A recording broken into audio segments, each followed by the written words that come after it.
When the news broke that Matthew Vaughn, the writer and director of The Kingsman, was coming back to write and direct the sequel, movie fans everywhere were pretty excited. The first film had such a fun, entertaining delivery on the spy action film kind of style, and the characters, both hero and villain, were very unique in how they were portrayed on screen.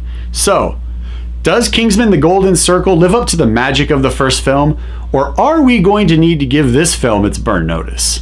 Let's dive in and take a look in this review.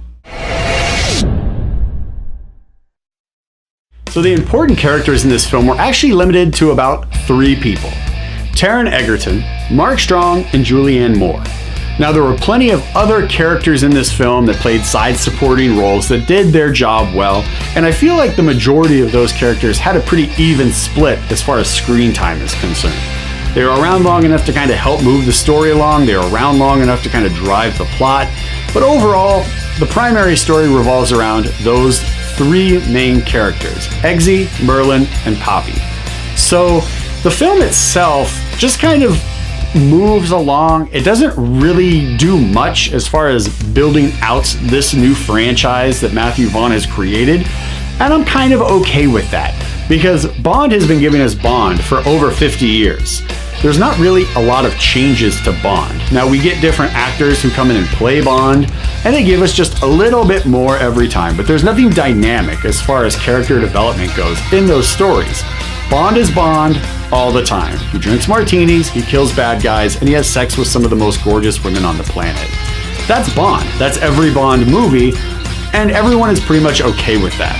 So this franchise, The Kingsman, doesn't really do much to move the character of Eggsy along, and I'm kind of okay with that as well, because it's a spy action film, and I'm not really looking for Oscar contending material for character development. I just want a fun, entertaining spy action movie, and I continue to get that with these films.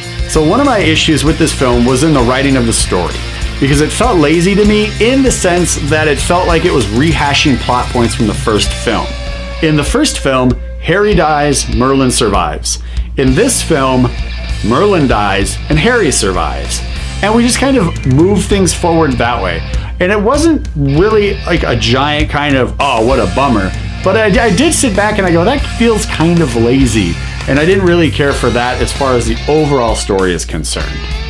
Jeff Bridges and Channing Tatum also were advertised to be in this film, and while that advertisement was true, they are in the film, they aren't really in the film for very long, and they don't do much to the actual story. Channing Tatum's character actually becomes infected with the virus that becomes one of the main driving points of the story, and he's kind of out of commission. They literally freeze him in the movie, so he's in it for a little bit at the beginning and a little bit at the end, but the bulk of the film in the middle, that whole second act, he's really not involved at all. And the same with Jeff Bridges. He's the head of the Statesman, he's in it for a couple scenes, and that's all we get. So if you're going into this film thinking you're going to get a lot of Jeff Bridges and Channing Tatum, you aren't. So you need to dismiss that mindset immediately, because those guys only serve a small portion of the story, and the rest they're not even part of. Julianne Moore is a phenomenal actress, and I really didn't feel like I got a lot from her in this film either. Now she plays the villain Poppy, who has a curious business strategy. She's a drug dealer that lives in isolation, and she's trying to legitimize her business and her drug trade. So her idea is to actually infect the drugs that she is putting out across the world with a virus that kills people slightly quickly. It's not like instant, but there's a progression, and then eventually you die. Similar to something that you would expect from like somebody who gets like swine flu or bird flu or whatever animal flu is out there that's been killing people. Like, you have that type of thing. So her goal is to legitimize her business by killing her customers, and she is the only one who has the cure. So either her customers all die and no one buys her drugs anymore because they know that her drugs literally will kill you, or her drugs are legalized, but then probably no one's going to want to buy her drugs anyway because she just tried to kill all of the people that were purchasing her product.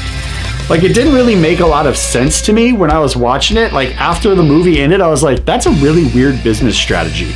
You either kill off all of your buyers, or you tell your buyers that you were trying to kill them because your product had a poison in it. and now they don't want to buy from you anymore. Like, I just didn't understand like what the point of her character was as a villain. And she was just so over the top. She almost was like a cartoon caricature from like a Saturday morning cartoon from the 1980s or 90s. Like, it didn't really, I just didn't vibe with it. I didn't understand the point of her character, and it just seemed a little weird. She lived in this like weird mental state where she wanted everything to be like circa late 1940s, early 1950s Americana. And she has like a restaurant called Poppy's, and she brings in like two guys to talk about the drug business, and then she throws one of them in a meat grinder, grinds him up, turns him into a burger patty, and then makes the other guy eat it after he just watched the dude get ground up. Kind of weird. That also kind of bothered me. Not because it's a guy getting ground up into meat and then like made into a hamburger and like fed to a guy. I mean, that's weird, but that wasn't my big issue with it. My big issue was it felt like a blatant ripoff of Sweeney Todd and the meat pies. And I just sat there again going, this feels like lazy storytelling. So Kingsman: The Golden Circle is in theaters right now.